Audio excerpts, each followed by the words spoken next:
Hello everyone, hope all are doing good. So here I'm with the second lecture on carboxylic acids. In the previous session, we discussed about the nomenclature of carboxylic acids and the exact definition, the pKa, that is the acidic strength, and the effect of substituents on the strength of aliphatic as well as aromatic carboxylic acids, where we had comparison between some of the carboxylic acids like formic acetic acid and uh, even para-nitrobenzoic acid as well as the aminobenzoic acid, and even we discussed some of the reactions, that is the formation of esters, acid chlorides as well as amides from carboxylic acid. So in today's session we'll be discussing about the action of heat on dicarboxylic acids as well as tricarboxylic acid. So dicarboxylic acids are those compounds which have got two carboxyl acid groups in their structure. So they are referred as dicarboxylic acids.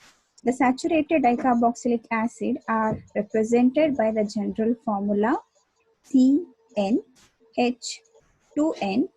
within the bracket COOH twice. I shall repeat, the saturated dicarboxylic acid are represented by the general formula CnH2n within the bracket COOH into 2, where n can be 0, 1, 2 or something, etc.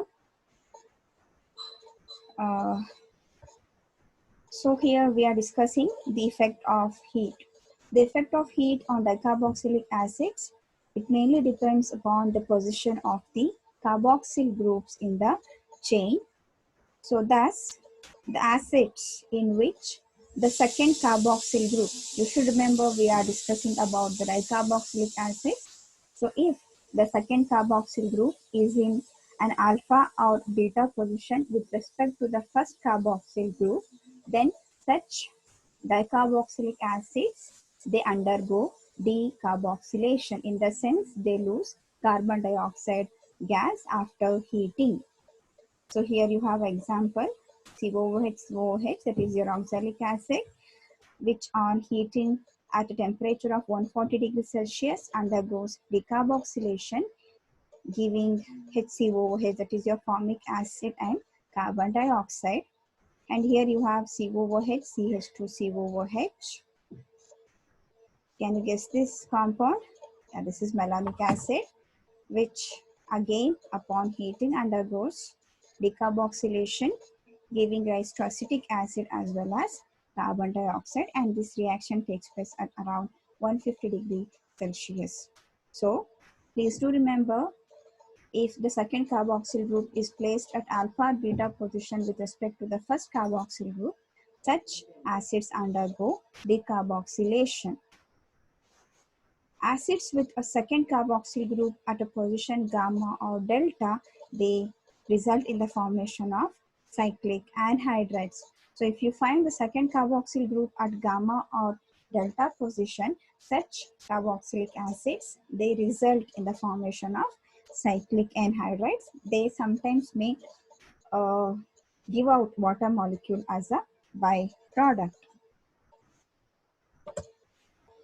So this is with respect to the position. So this is your first carboxyl group. So this is your alpha carbon, this is your beta carbon, this is your gamma, and this is your delta position. So if you find any carboxyl group attached to this carbon or this position, they are referred as alpha and beta, and those compounds undergo decarboxylation. If you find the second carboxyl group at this gamma or delta position, that is, so this is your functional group. So the next carbon, it gives alpha position. The alternate carbon gives you the beta position, and the carbon next to that beta forms the gamma position, and next to that gamma we have delta. So if you find any second carboxyl group attached to alpha beta position, such compounds undergo decarboxylation. And if you find the second carboxyl group placed at gamma delta position, then they result in the formation of cyclic anhydrides. So to start with, we shall go with the first dicarboxylic acid, that is your oxalic acid. It is being the first member of dicarboxylic series, and it occurs as potassium hydrogen oxalate, that is KHCOOH twice in the wood sorrel, rhubarb and other plants of oxalis group. So you find across in plants, and as calcium oxalate in plants of Rumex family. So you can find this oxalic acid as derivatives of potassium and calcium oxalates in plants of some family, and it is also found in the form of calcium oxalate in stone deposits in kidneys and bladder of the human beings. And the oxalic acid is also present in tomatoes. Hydrated oxalic acid on heating becomes anhydrous. Hydrated in the sense oxalic acid which is in turn bonded to water molecules. This upon heating becomes anhydrous. It loses its water molecule. And at 200 degrees Celsius, the anhydrous oxalic acid, this is your anhydrous oxalic acid which has lost water molecule, it undergoes decarboxylation yielding formic acid. On further heating, this formic acid decomposes to carbon dioxide and hydrogen gas. This is about the action of heat on oxalic acid. Anhydrous hydrated oxalic acid forms anhydrous oxalic acid. Anhydrous up to 473 Kelvin or 200 degrees Celsius. It undergoes decarboxylation yielding formic acid. If you further heat formic acid, it decomposes or splits into carbon dioxide and hydrogen gas. Next, we have the second compound under dicarboxylic acid, that is your succinic acid. Succinic acid, it undergoes dehydration resulting in the formation of succinic anhydride. If you just observe this, you have one carboxyl group here. So CH2, this CH2 is in alpha position, this CH2 beta position. So the second carboxyl group is in gamma position. So obviously they result in the formation of cyclic anhydride. So succinic acid, where the second carboxyl group is at gamma position, results in the formation of succinic anhydride. As I said, sometimes there might be dehydration where the byproduct formed is a water molecule. Well, next we have action of heat on adipic acid. When you heat adipic acid, it results in the formation of a cyclic ketone, that is cyclopentanone. And if you just look into this structure, it has got one carbon atom less than the adipic acid. So it indicates that it has undergone decarboxylation. And also sometimes a water molecule is lost so that it forms a cyclic structure. So this is your adipic acid, and it undergoes decarboxylation, dehydration upon heating, resulting in the formation of cyclopentanone. Next, we have the action of heat on malonic acid. So it undergoes decarboxylation, yielding acetic acid, since the second carboxyl group is in beta position. So obviously they do undergo decarboxylation. Then we have glutaric acid. It undergoes dehydration resulting in the formation of glutaric anhydride. So again here COOH. So if you just consider this CH2, there are three CH2. So alpha, beta, gamma. So your COH group is in delta position with respect to the first COOH. Therefore, if you find the second carboxyl group at gamma delta position, the result in the formation of anhydrides, that is cyclic anhydrides. So the glutaric acid undergoes dehydration upon heating, resulting in the formation of glutaric anhydride.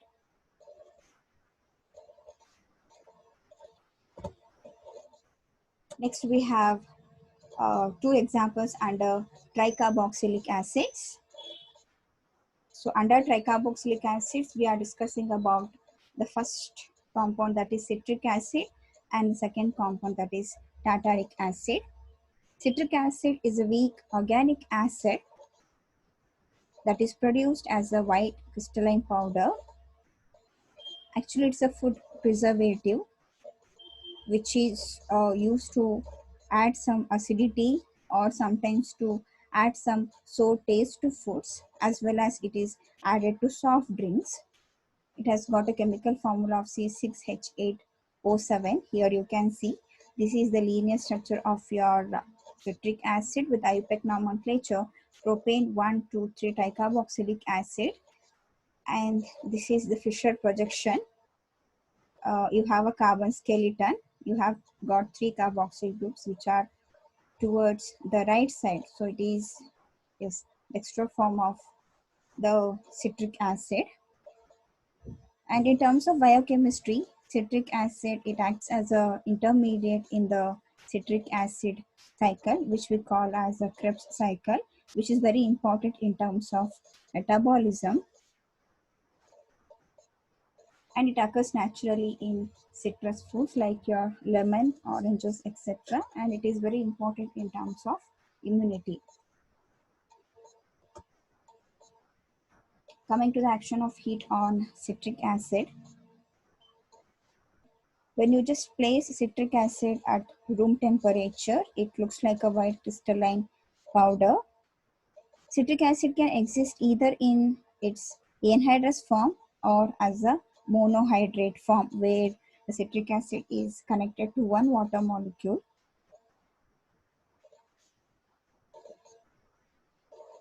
The monohydrate form can be converted to the anhydrous form by heating at a temperature of 78 degrees Celsius. And citric acid also gets dissolved in absolute ethanol at a temperature of 15 degrees Celsius. So this is about some of the properties of citric acid. When heated at a temperature of 175 degrees Celsius, citric acid decomposes. In the sense, it loses a molecule of carbon dioxide and a molecule of water, resulting in the formation of aconitic acid. So this is your citric acid, which undergoes heating at a temperature of 175 degrees Celsius, resulting in the formation of aconitic acid. And this citric acid, it also leaves a white crystalline precipitate. This is a simple reaction of the action of heat on citric acid, but we have different pathway where the citric acid can choose. So here you have citric acid molecule.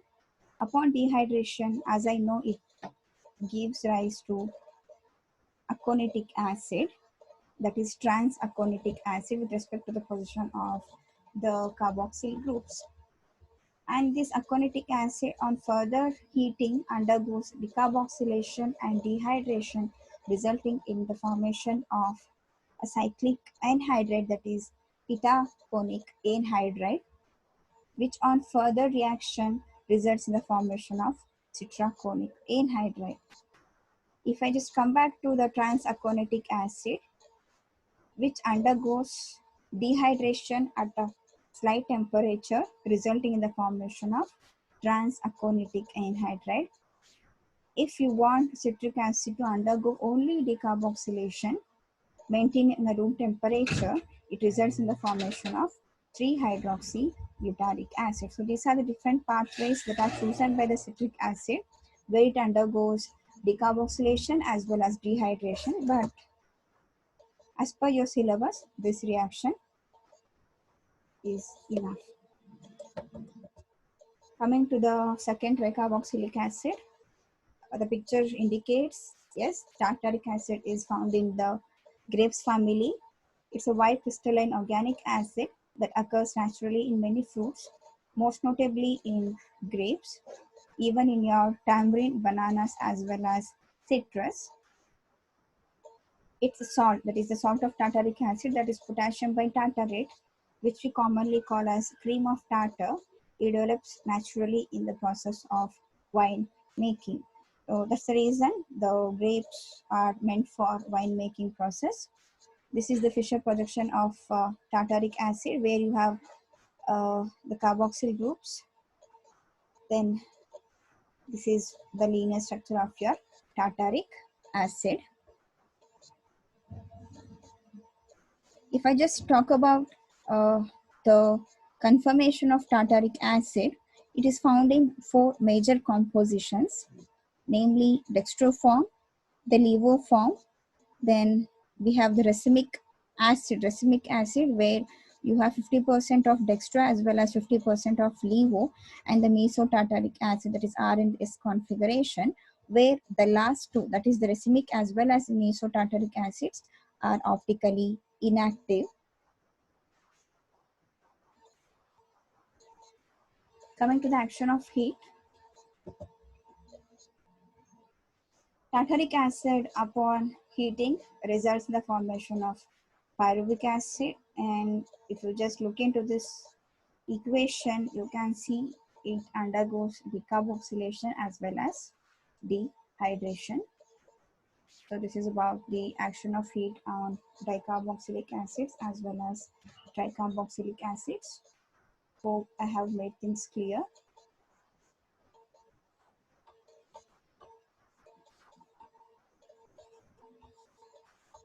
So we shall meet in the next session with the same unit, that is carboxylic acid, but different concepts like reaction of acid chlorides, reaction of acid anhydrides, reaction of amides, and reaction of esters, where we come across some mechanisms. So we shall discuss in the next session. Till then, take care. Bye bye.